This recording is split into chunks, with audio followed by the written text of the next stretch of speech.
আমার মতন জীবন যাতে কোনো শত্রুকেও যাতে না দেয়, আমি সবসময় এটাই দোয়া করি আল্লাহর কাছে।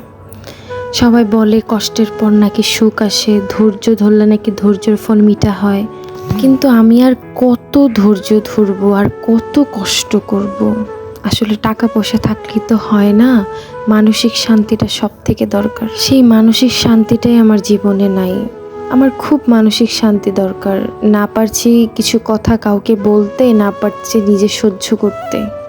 আচ্ছা, সব কষ্ট দুঃখ কেন মেয়েদের জীবনেই হবে? মেয়েদের জীবনেই হয়। আমি ছোটবেলা থেকে মানসিকভাবে অনেক অনেক কষ্ট পেয়েছি। আমি কোনো কিছু আশা করে কখনো আমি পাইনি।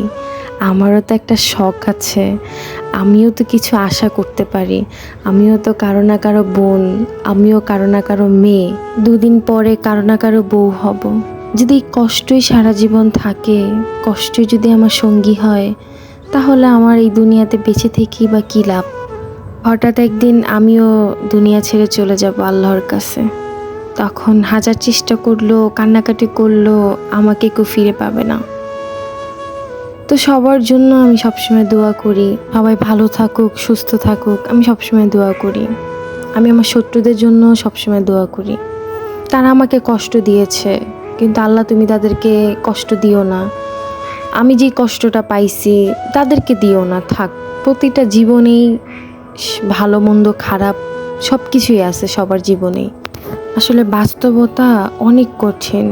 আমার এক আন্টি আমাকে একদিন বলেছিল যে, জেরিন তুমি তো এখনো খুব ছোট, যখন বড় হবা আর চলাফেরা করবা, মানুষ চিনবা, তখন বুঝবা বাস্তবতা কতটা কঠিন।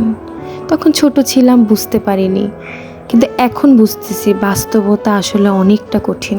আমি আমার 20-21 বয়সে আমি অনেক কিছু দেখেছি। এই বয়সে মানুষ এত কিছু হয়তো দেখেনি, বা এত কষ্ট বা এত ধৈর্য কেউ ধরেনি। কিন্তু আমি আমার জীবনে অনেক কষ্ট, দুঃখ, ধৈর্য ধরে আমি আমার 20-21 বছর পার করেছি। জানি না এমনভাবে কতদিন কাটাতে হবে, আমি জানি না। দেখেন, কথা বলতে বলতে আমার রান্নাটাও হয়ে গেছে।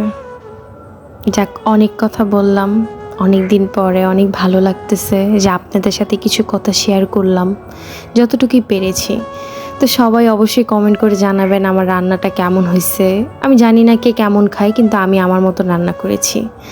আশা করি ভালো লাগবে। সবাই ভালো থাকবে।